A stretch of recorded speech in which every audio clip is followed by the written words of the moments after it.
మహాభారతం శ్రీ మహాభారతం. ఓం నమో నారాయణాయ. మహాభారతం 4వ భాగం. నిన్నటి వీడియోలో కర్ణుడు పరశురాముడి దగ్గరికి పోయి విద్యని అభ్యసిస్తుండగా పరశురాముడు కర్ణుని తొడ మీద పడుకొని ఉన్న కాటికి నిన్నటి వీడియోలో తెలుసుకుందాం. పరశురాముడు పడుకున్నప్పుడు కర్ణుడి తొడ పురుగు వచ్చి తెలుస్తుంది. అక్కడ దాకా నిన్నటి వీడియోలో చెప్పుకున్నాం. ఈరోజు అక్కడ నుండి తెలుసుకుందాం. పరశురాముడికి నిద్రాభంగం కలగరాదని కర్ణుడు ఆ బాధనంతను ఓదార్చుకుంటాడు. ఆ రక్తపు వెచ్చదనానికి పరశురాముడికి మెలకువ వస్తుంది. అతను లేచి, ఓ ప్రియ శిష్యా, నువ్వు బ్రాహ్మణుడివి కావు. ఎటువంటి శారీరక బాధనైనా తట్టుకోగలిగేది క్షత్రియుడే. అది ఇతరులకు సాధ్యం కాదు. ఎవరు నువ్వు? నిజం చెప్పు అని నిలదీస్తాడు. తాను బ్రాహ్మణుడునని ఆరంభంలో చెప్పినది అసత్యమని ఒప్పుకుంటూ తాను రథచోదకుని కుమారుణ్ణని చెప్పాడు. పరశురాముడికి కోపం ఆకాశానికి అంటింది. కర్ణుణ్ణి శపించాడు. నీవు గురువును దగా చేశావు. నీవు నేర్చిన బ్రహ్మాస్త్రం నీకు అవసర సమయంలో దగా చేస్తుంది. నీకు అత్యంత దశ ప్రాప్తించే సమయంలో ఈ మంత్రం నీకు స్మరణకు రాదు.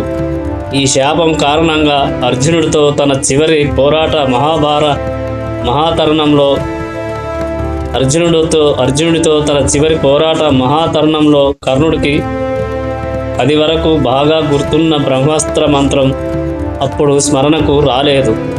కర్ణుడు దుర్యోధనుడికి విశ్వాసం గల స్నేహితుడు. ఇతడు చివరి వరకు కౌరవుల పట్ల ఎంతో విశ్వాసంగా ఉన్నాడు. యుద్ధంలో భీష్ముడు, ద్రోణుడు పడిపోయిన తర్వాత కర్ణుడు కౌరవసేనకు ముఖ్య సేనాని అయ్యాడు. తరువాత రెండు రోజులు బహుపరాక్రమంతో పోరాడాడు. తుదకు కర్ణుడి రథచక్రం భూమిలో కుంగిపోయింది. ఆ చక్రాన్ని పైకి తీసి యుద్ధాన్ని నడపటానికి వీల్లేకుండా పోయింది. కర్ణుడు రథచక్రాన్ని పైకి తీసే క్రమంలో ఉండగా అర్జునుడు అతన్ని చంపేశాడు. కుంతి ఎంతో విచారగ్రస్తురాలైంది. అంతకంటే విచారకరమైన సంగతి ఆ సమయంలో కర్ణుడి చరిత్రను దాచవలసి రావడమే. ద్రోణుడు. అధ్యాయం 12. ద్రోణుడు భరద్వాజ అనే బ్రాహ్మణుడి కుమారుడు. ఇతడు వేదాంగాలు నేర్చుకోవాలనుకుని ధనుర్వేదంలో ఆసక్తి కలిగి ఆ విద్యను పూర్తిగా నేర్చుకున్నాడు. భరద్వాజ స్నేహితుడైన పాంచాల రాజు కుమారుడు ద్రుపదుడు. ద్రోణుడు ఒకే ఆశ్రమంలో ఒకే గురువు వద్ద విద్యను అభ్యసించిన సహపాఠకులు వీరిద్దరూ యువకులు అవడం చేత త్వరగా స్నేహితులయ్యారు. ద్రుపదుడు తన యౌవన ఆనందంలో ఉన్నప్పుడు తాను రాజు కాగానే ద్రోణుడికి అర్ధరాజ్యమిస్తానని అతడితో అనేవాడు. విద్య నేర్చుకొని ద్రోణుడు వివాహం చేసుకున్నాడు. వారి కుమారుడు అశ్వత్థామ. ద్రోణుడు తన భార్య పట్ల, కుమారుడి పట్ల ఎంతో ప్రేమ కలిగి ఉండేవాడు. ఇది వరకెన్నడూను ద్రవ్యం అంటే ఎంతో నిర్లక్ష్యంగా ఉండే ద్రోణుడు ఇప్పుడు భార్య, కుమారుడి కోసం ద్రవ్యం సంపాదించాలన్న కోరిక కలిగింది. పరశురాముడు తన సంపదనంతా ద్రోణులకు ఇచ్చివేస్తానన్నాడని ద్రోణుడు అతడి వద్దకు వెళ్ళాడు. కానీ పరశురాముడు అది వరకే తన ధనమంతా బ్రాహ్మణులకిచ్చేసి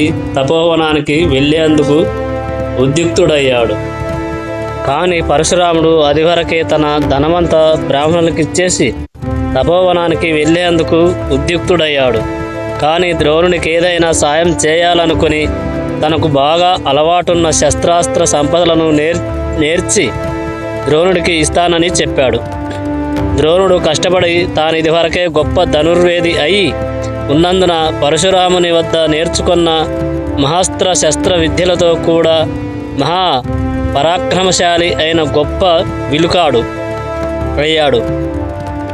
అప్పటి కాలంలో ద్రోణుడు గొప్ప గొప్ప రాజపుత్రులకు విలువిద్య అస్త్ర శస్త్ర మొదలైన రాజోచిత విద్యలన్నీ నేర్పడానికి తగిన గురువు. ఆ కాలంలో పాంచాల దేశ రాజు చనిపోవడంతో ఆయన స్థానంలో ద్రుపదుడు రాజు అయ్యాడు. వారిద్దరూ సహపాఠకులు. ద్రుపదుడు కనబర్చిన స్నేహభావాన్ని రాజైన తర్వాత అంతకుముందు అతడు తనతో అన్న మాటలు తలచుకున్నాడు. ద్రోణుడు ద్రుపదుని వద్దకు వెళ్ళాడు. కానీ విద్యాభ్యాస కాలపు నాటి ద్రుపదునికి రాజైన ఇప్పటికీ ద్రుపదునికి తేడా ఉందని ద్రోణుడికి తోచింది.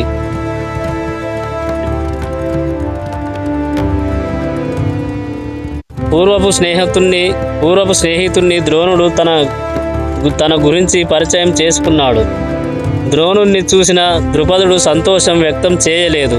అతడు తన వద్దకు రావడం తన వద్ద స్వతంత్రం తీసుకొని మాట్లాడటం సహించరాని విషయమని తలిచాడు. ద్రుపదుడు, ఓయి బ్రాహ్మణుడా, ఎంత సాహసం! నన్ను నీ స్నేహితుణ్ణి పలకరించడానికి ఒక మూర్ఖాభిషిక్తుడైన రాజుకు దేశతిమ్మరి అయిన ముష్టివాడికి స్నేహం ఎలా ఉంటుంది? రాజ్యాన్ని పాలించే ఓ ప్రభువుతో పూర్వం ఎప్పుడో స్నేహముందని అనడం చూస్తే నువ్వో మూఢునిలా కనిపిస్తున్నావు. ఓ దరిద్రుడైన ముష్టివాడు రాజుకు స్నేహితుడు ఎలా అవుతాడు? విద్య లేని శుంఠకు సకల శాస్త్ర పారంగతుడైన విద్యావంతుడు స్నేహితుడెలా అవుతాడు? ఓ పిరికి పంద, ధైర్యోపేతుడైన వీరుడికి స్నేహితుడెలా అవుతాడు? స్నేహం అనేది సామాన్య పరిస్థితులు గల వారి మధ్యే ఉంటుంది.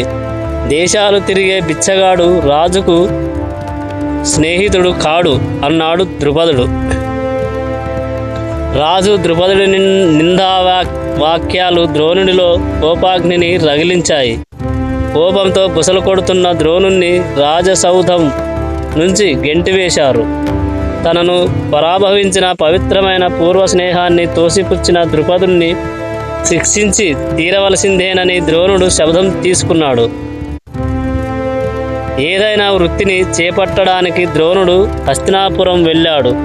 అక్కడ తన బావమరిది అయిన కృపాచార్యుడి ఇంట కొన్ని రోజులు ఏ పని లేక ఉన్నాడు. ఒకరోజు రాజు కుమారులందరూ పట్టణంలోని బహిరంగ ప్రదేశంలో బంతి ఆట ఆడుకుంటున్నారు. ఆ ఆటలో బంతితో పాటు యుధిష్ఠరుడి ఉంగరం ఒక నూతిలో పడింది. రాకుమారులంతా నుయ్యి చుట్టూ మూగారు. యుధిష్ఠిరుడు అనగా ధర్మరాజు నూతి అడుగు భాగాన ఉన్న నిశ్చలమైన నీటిలో మెరుస్తున్న ఉంగరాన్ని చూశారు. కానీ ఎవ్వరూ దాన్ని బయటకు తీయడానికి ఉపాయం ఆలోచించడం లేదు. ఓ నల్లని బ్రాహ్మణుడు నవ్వుతూ వారి వెనకే నిలబడి ఈ సంగతి చూస్తున్నాడని రాజకుమారులకు తెలియదు. ఆ బ్రాహ్మణుడు రాజకుమారులతో ఇలా అన్నాడు, ఓ రాజకుమారులారా, మీరంతా ప్రతాపానికి పేరెన్నికగన్న భరతవంశ జాతులకు చెందినవారు. ధనుర్విద్య నేర్చిన ఎవడైనా ఈ బంతిని ఎందుకు తీయలేకపోతున్నారు? మీకోసం ఈ బంతిని తీయనా అన్నాడు. దీనికి యుధిష్ఠిరుడు నవ్వుతూ హాస్యంగా, ఓ బ్రాహ్మణుడా, మీరీ బంతిని పైకి తీస్తే కృపాచార్యుల ఇంట మీకు కడుపు నిండా భోజనం పెట్టిస్తాను అన్నాడు. దీంతో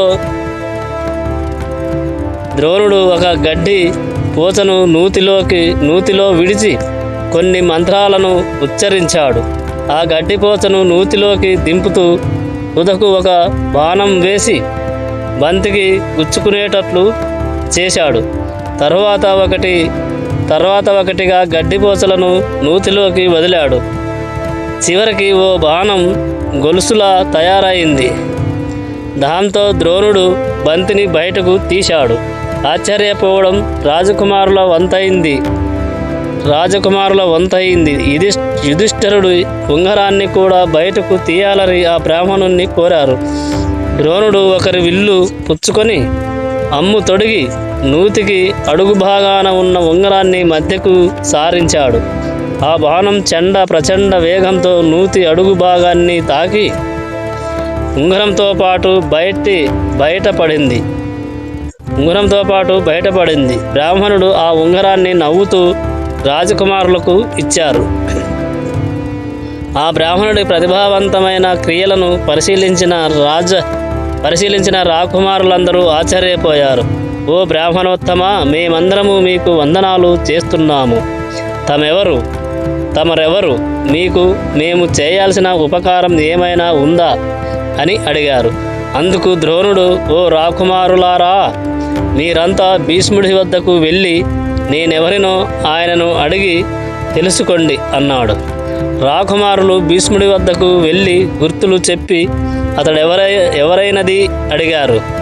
వారు చెప్పిన వర్ణనను బట్టి ఆ బ్రాహ్మణుడు ప్రసిద్ధి చెందిన ధనురాచార్యుడైన ద్రోణుడే అని భీష్ముడు గ్రహించాడు. పాండవ కౌరవులకు మిగిలి ఉన్న విద్యాభ్యాసమంతా చేయించడానికి ద్రోణుడే సరైనవాడని భావించాడు. ద్రోణాచార్యుల వారిని ప్రత్యేక గౌరవంతో ఆహ్వానించి రాజపుత్రులకు ధనుర్వేద గురువుగా నియమించాడు. కౌరవ పాండవ కుమారులందరూ వారి విద్యలు పూర్తి చేసిన తరువాత గురుదక్షిణగా ద్రుపదరాజును బంధించి ప్రాణంతో తన వద్దకు తీసుకురావాలని కర్ణుణ్ణి దుర్యోధుణ్ణి కోరాడు. ద్రోణుడి ఆదేశం మేరకు వారిద్దరూ వెళ్ళి తమ కార్యాన్ని నెరవేర్చలేక తిరిగి వచ్చారు. తర్వాత అదే పని మీద అర్జునుణ్ణి పంపారు. అతడు యుద్ధంలో ద్రుపదుణ్ణి ఓడించి ఆయనను ఆయన మంత్రిని కూడా బంధించి తెచ్చి ద్రోణుడి ముందు పడేశాడు. ద్రోణుడు నవ్వుతూ ద్రుపదుడితో ఇలా అన్నాడు, ఓయి రాజశ్రేష్ఠుడా, నీ ప్రాణాల విషయమై భయపడకు. మన చిన్నతనంలో ఇద్దరము సహ విద్యార్థులం, స్నేహితులం. ఈ అంశాన్ని ప్రభువయ్యాక నీవు మరచి నన్ను అవమానించావు. రాజుకు రాజే స్నేహితుడని నువ్వు నాతో చెప్పావు. నీ రాజ్యాన్ని జయించి నేనిప్పుడు రాజునయ్యాను. నేను రాజునైనా నీ స్నేహాన్ని విడిచిపెట్టను. కనుక నాకు సంక్రమించిన రాజ్యంలో నీకు అర్ధభాగం నీకు తిరిగి ఇస్తున్నాను. సమానం. రాజుల మధ్య స్నేహం ఉంటుందని నీవు అన్నావు. ఇప్పుడు మనిద్దరము సమాన రాజులం. కనుక మన స్నేహాన్ని నిలుపుకుందాం. నీ మొదటి రాజ్యంలో సగభాగం నాది, సగభాగం నీది అన్నాడు ద్రోణుడు. ఇది వరకు ద్రుపదుడి చేతిలో తాను పొందిన పరాభవానికి సరిపోయిందని ద్రోణుడు ద్రుపదుడిని స్వేచ్ఛగా విడిచిపెట్టాడు. ద్రుపదుడికి గర్వభంగమయ్యింది. ద్రోణుడిపై పగ, ద్వేషంతో కళ్ళు ఎరుపెక్కాయి. తన జీవితంలో ఏ విధంగానైనా ద్రోణుడికి పరాభవం చేయాలనే లక్ష్యం పెట్టుకున్నాడు.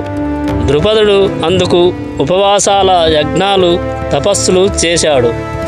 ఇవన్నీ దేవతలకు సంతోషమిచ్చాయి. ద్రోణుణ్ణి చంపగల దృష్టద్యుమ్నుడు అనే కుమారుణ్ణి, అర్జునుణ్ణి వివాహమాడే ద్రౌపది అనే కుమార్తెను ద్రుపదుడు వరంగా పొందాడు. ఈ దృష్టద్యుమ్నుడే కురుక్షేత్ర యుద్ధంలో పాండవ సేనా నాయకుడయ్యాడు. కొన్ని విచిత్ర పరిస్థితులలో యుద్ధంలో ద్రోణుడిని దృష్టద్యుమ్నుడు చంపగలిగాడు.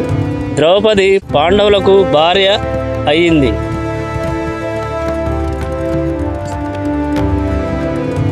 పదమూడవ అధ్యాయం. లక్క ఇల్లు. భీముడి దేహబలం చూసి, అర్జునుడి నైపుణ్యాన్ని చూసి దుర్యోధనుడిలో ఈర్ష్య, అసూయలు పెరిగిపోతున్నాయి.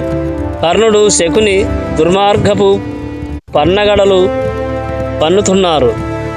ప్రతి విషయంలోనూ వారు దుర్యోధనుడికి తోడుపడుతున్నారు. ధృతరాష్ట్రుడు నిస్సంశయముగా బుద్ధి, జ్ఞానం కలవాడే. అతడు తన తమ్ముడైన పాండురాజు బిడ్డలను అమితంగా ప్రేమించాడు. కానీ మనోదౌర్బల్యం వల్ల, వృద్ధాప్యం వల్ల తన పుత్రుల పట్ల ప్రేమకు పూర్తిగా లోబడి ఉండేవాడు. తన పిల్లల కోసం చేయరాని పని చేయదగిందిగా యోచిస్తూ ఒకప్పుడు తెలిసి కూడా చెడు మార్గాన పడేవాడు. పాండవులను చంపేయడానికి కౌరవులు అనేక మార్గాలు అన్వేషిస్తున్నారు. కౌరవుల కుట్రల నుండి పాండవులను రక్షించే కోరిక గల విదురుడు రహస్య సహాయంతో పాండవులు చావకుండా బతికి ఉన్నారు.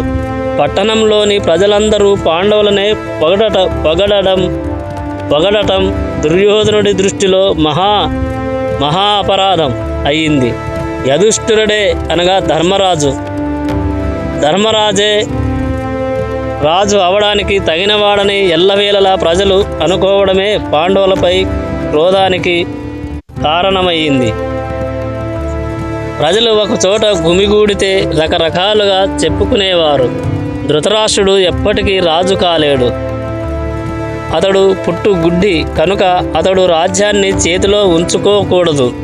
భీష్ముడు కూడా రాజు కాలేడు. అతడు సత్యవంతుడు. తనకు రాజ్యం అక్కరలేదని గట్టి నిర్ణయం తీసుకున్నాడు. కనుక యుధిష్ఠిరుడే అనగా ధర్మరాజే రాజ్యానికి అర్హుడు.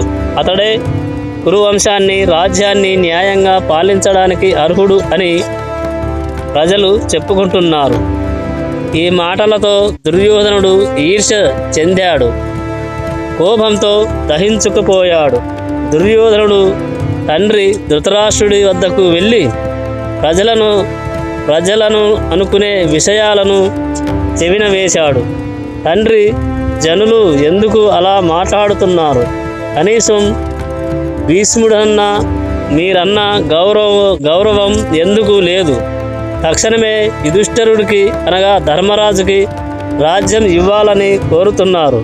మీరు అంధులవ్వడం వల్ల మిమ్మలను తోసిపుచ్చి పాండురాజు రాజయ్యాడు.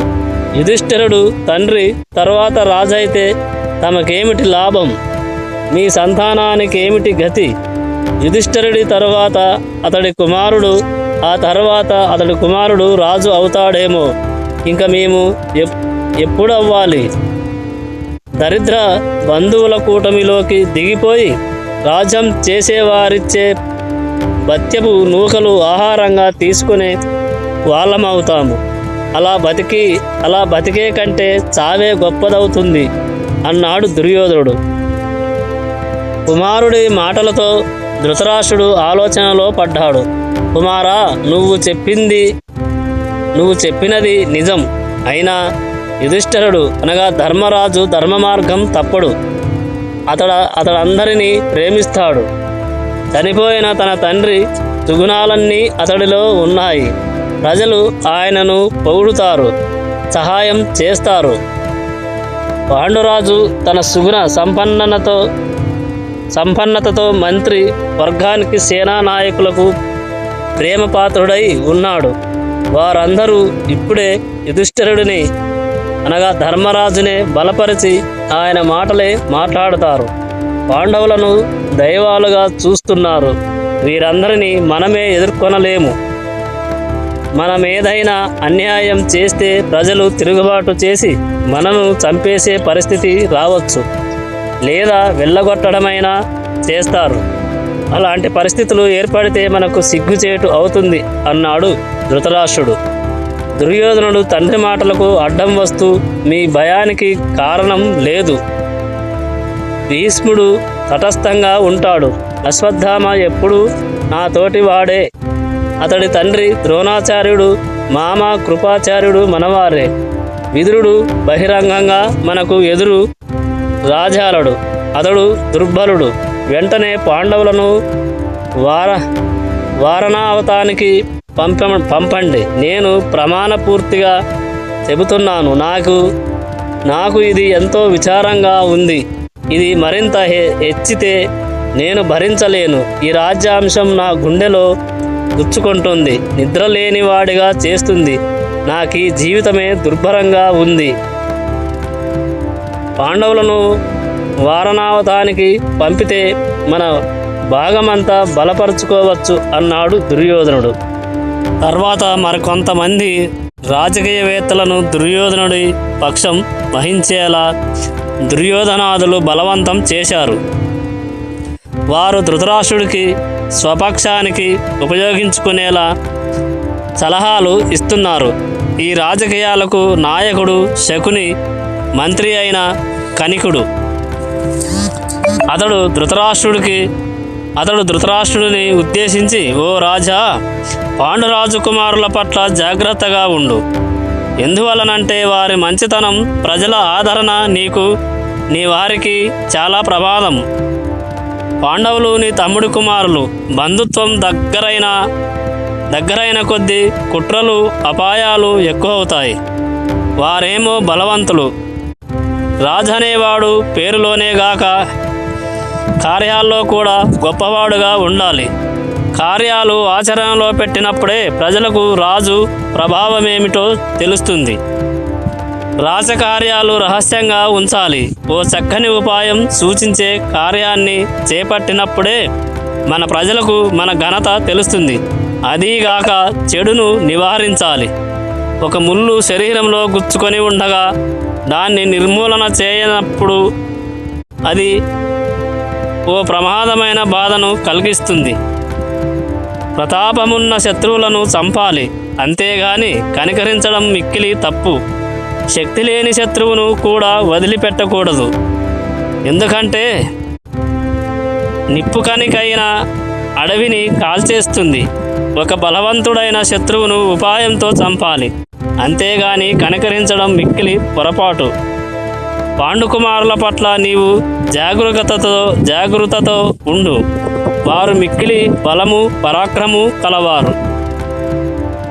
దుర్యోధనుడు చాలామంది ప్రముఖులను తన పక్షానికి సంపాదించానని తండ్రి ధృతరాష్ట్రుడికి చెప్పాడు. ఇది వరకు పాండురాజు రాచరికంలోని పరిచారికల, ఉద్యోగుల అభిమానాన్ని డబ్బిచ్చి మర్యాద చేసి పొందగలిగాను. మంత్రులను అలాగే మన పక్షానికి చేర్చాను.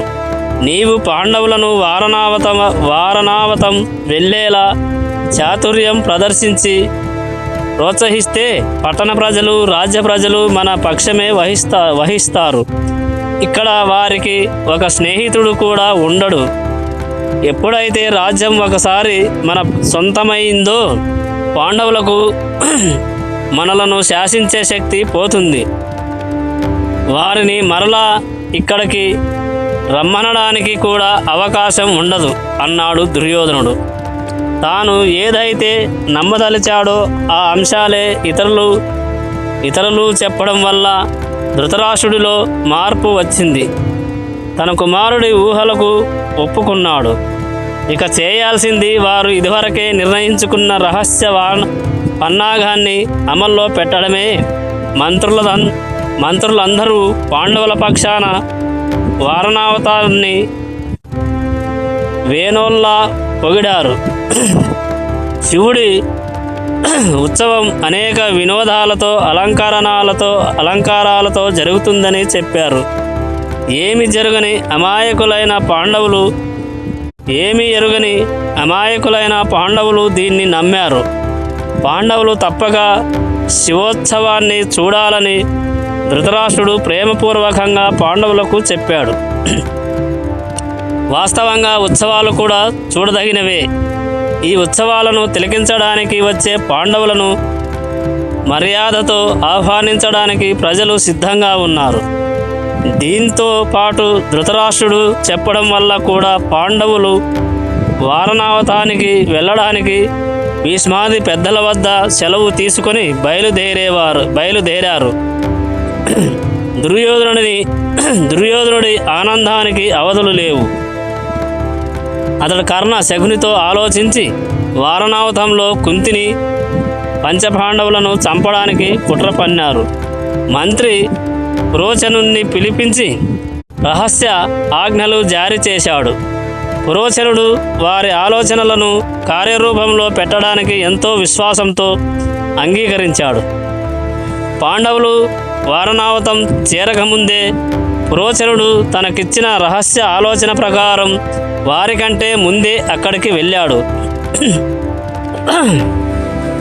పాండవులను ఆహ్వానించడానికి వారి ఉపయోగ నిమిత్తము ఒక గొప్ప భవనాన్ని నిర్మించడానికి ఏర్పాట్లలో నిమగ్నమయ్యాడు. త్వరగా నిప్పంటుకునే త్వరగా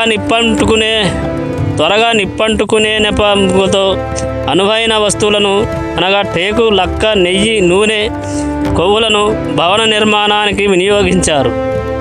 గోడలకు వేసి మెరుగుపూత శీఘ్రంగా హతమయ్యే వస్తువులతోనే చేశారు. ఈ గృహములోని కొన్ని భాగాల్లో వేగంగా నిప్పంటుకునే ఎండు పదార్థాలను ఉంచారు. కూర్చోవడానికి, పడుకోవడానికి ఏర్పాటు చేసిన స్థలాలలో అతి త్వరగా నిప్పంటుకునే పదార్థాలను ఎక్కువగా అమర్చారు. పాండవుల సౌకర్యార్థం వారు పట్టణంలో కొత్త భవనం సిద్ధమయ్యేలోపుగా ఎలాంటి అనుమానానికి తావు లేకుండా నివసించడానికి వీలైన అన్ని ఏర్పాట్లు చేశారు. కొద్ది కాలంలో పాండవులు లక్క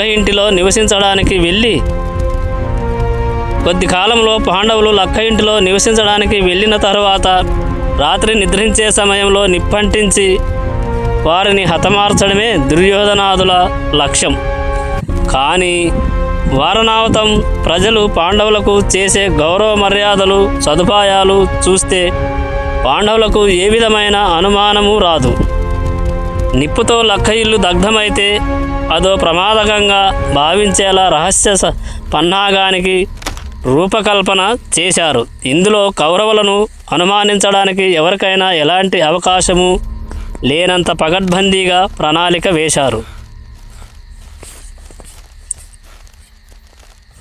పాండవుల వియోచన. అధ్యాయం 14. పెద్దల వద్ద మర్యాదపూర్వకంగా సెలవు తీసుకొని మిత్రులను కౌగిలించుకొని పాండవులు వారణావతానికి బయలుదేరారు. రాజపుత్రులు, పూరజనులు వారిని కొంత దూరం సాగనంపి పట్టణానికి తిరిగి వచ్చారు. ఒక్క యుధిష్ఠిరుడికి మాత్రమే అవగాహన అయ్యేలా విదురుడు జాగ్రత్త అని చెప్పాడు. తెలివైన శత్రువు ఉద్దేశాన్ని గ్రహించి వారి కన్నా ముందంజ వేసి పనిచేసిన వాడే అపాయం నుంచి తప్పించుకోగలడు. ఉక్కులోహంతో చేసిన ఆయుధం కంటే ప్రమాదాన్ని కలుగజేసే ఆయుధాలున్నాయి. బుద్ధిమంతుడైన వాడు వాటి నుంచి తప్పించుకోవాలంటే వాటి నుంచి తనను తాను కాపాడుకోవడానికి సాధనాల కోసం ప్రయత్నించాలి. అడవిని కాల్చేసే అగ్ని, కన్నంలోని ఎలుకను గాని సొరంగం చేసుకొని భూమిలో ఉండే ఏదు పందిని కానీ ఏమీ చేయలేదు. బుద్ధిమంతుడైన వాడు నక్షత్ర గణన వల్ల తాను ఏ పరిస్థితుల్లో ఉన్నది తెలుసుకోగలడు అని అన్నాడు విదురుడు. దుర్యోధనుడు ఏదో కుట్ర చేసి ఉండొచ్చని దాని నుంచి తప్పించుకునే మార్గాన్ని పరోక్షంగా విదురుడు తనకు చెప్పాడనిపించింది.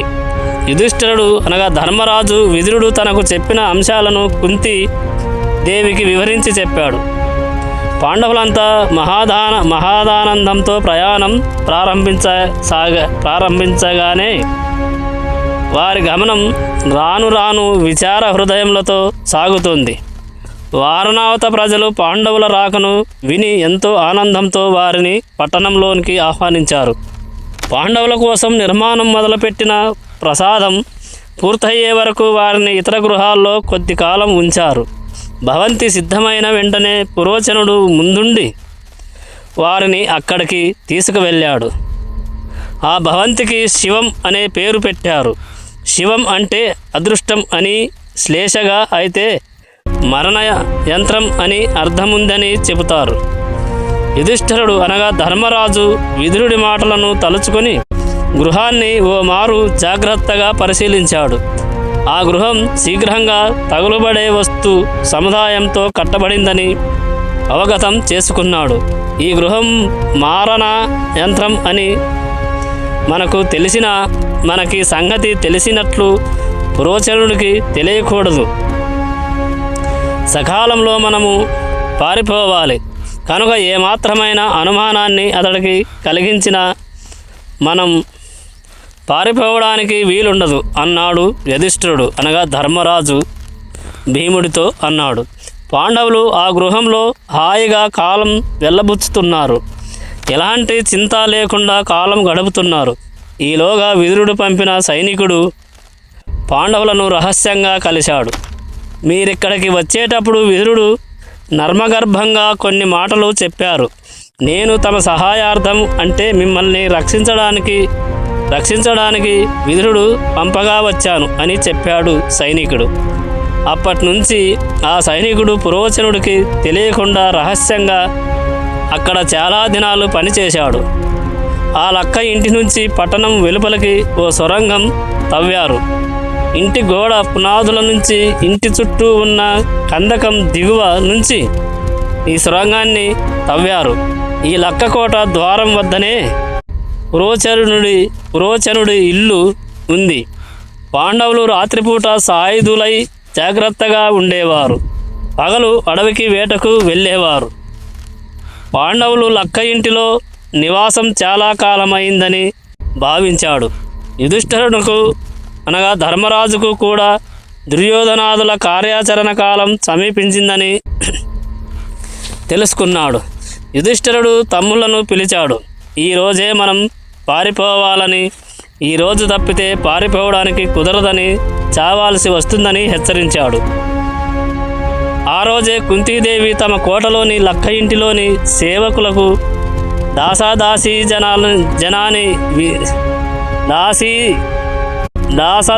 జనానికి విందు ఇచ్చారు. అర్ధరాత్రి సమయంలో ఆ లక్క భవనానికి అక్కడక్కడ భీముడు నిప్పంటించాడు. కుంతీదేవి పాండవులు నేల సొరంగంలో ప్రవేశించి ఆ చీకటిలోనే తడుముకుంటూ బయటపడ్డారు.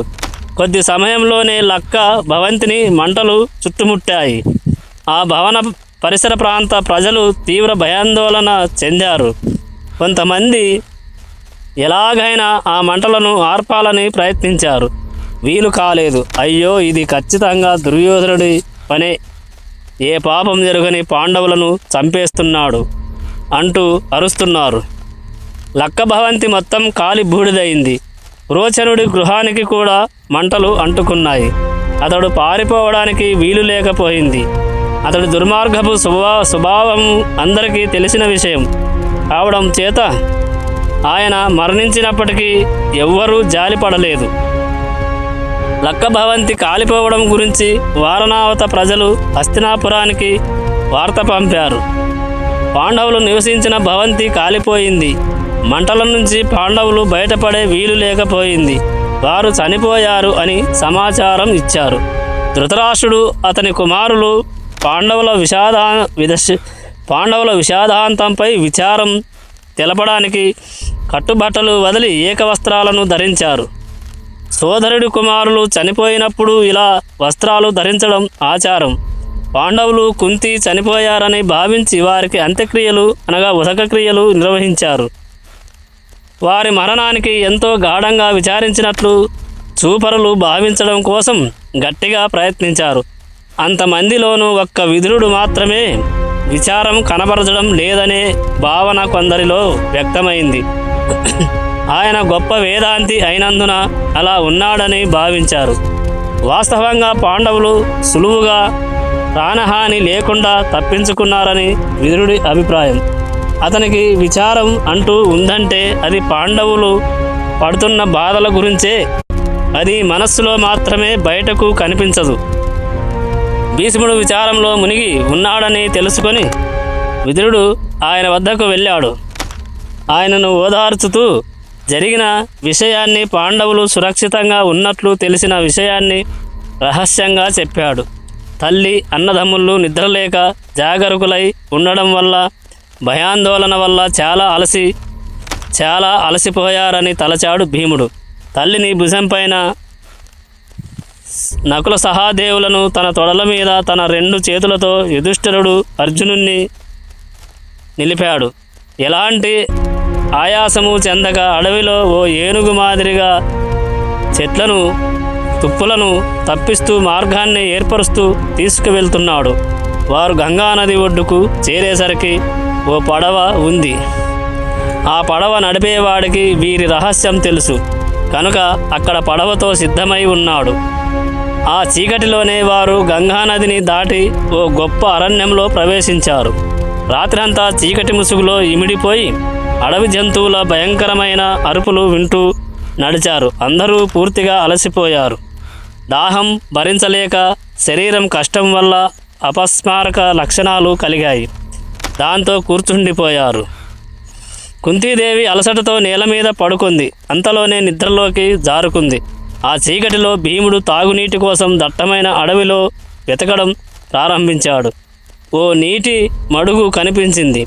తన వస్త్రాన్ని తడిపి తామరాకులతో దొప్పలు తయారు చేసి వాటిలో నీటిని నింపి తీసుకువచ్చి తల్లికి అన్నదమ్ములకి అందజేశాడు. దాహం తీర్చుకున్న అందరూ నిద్రలోకి జారుకున్నారు. భీముడు మాత్రమే మెలకువగా ఉండి దీర్ఘాలోచనలో మునిగిపోయాడు. అడవిలోని మొక్కలు తీగలు సైతం ఒకదానికొకటి సాయం చేసుకుని సుఖంగా జీవిస్తున్నాయి. దుర్మార్గుడైన ధృతరాష్ట్రుడు దుర్యోధనుడు మమ్మల్ని ఎందుకింత కష్టపెడుతున్నారు అనుకున్నాడు భీముడు. పాండవులు చాలా కష్టాలు పడుతూ అపాయాలను ఎదుర్కొంటూ నడుస్తున్నారు. నడక తొందరగా సాగడానికి కొంత దూరం పాటు తల్లిని ఎత్తుకొని మోయడం తప్పనిసరి అయింది. మార్గంలో వ్యాస మహర్షిని కలిశారు. వారంతా ఆయనకు సాష్టాంగ నమస్కారం చేశారు. ఆయన వాక్యాలతో ధైర్యం పొందారు. కుంతి తాము పడిన కష్టాలన్నీ వ్యాసుడికి చెప్పింది. ఎంతటి ధార్మికుడైనా సర్వకాలాల్లోనూ ధర్మ మార్గాన్ని అనుసరించగలిగినంత ధైర్యం కలిగి ఉండడు. ప్రతివారు వారి వారి కర్మ ఫలితాన్ని అనుభవించాల్సిందే. విచారానికి తావీయకండి అన్నాడు వ్యాస మహర్షి. వారంతా వ్యాసుడి సూచనను అనుసరించి బ్రాహ్మణ వేషాలు ధరించి ఏకఛత్రపురంలో ప్రవేశించారు. అక్కడ ఒక బ్రాహ్మణుడి ఇంటిలో ఉంటూ మంచి రోజుల కోసం ఎదురు చూస్తున్నారు. మిగతాది రేపటి వీడియోలో తెలుసుకుందాం. జై శ్రీకృష్ణ. ఓం నమో నారాయణాయ.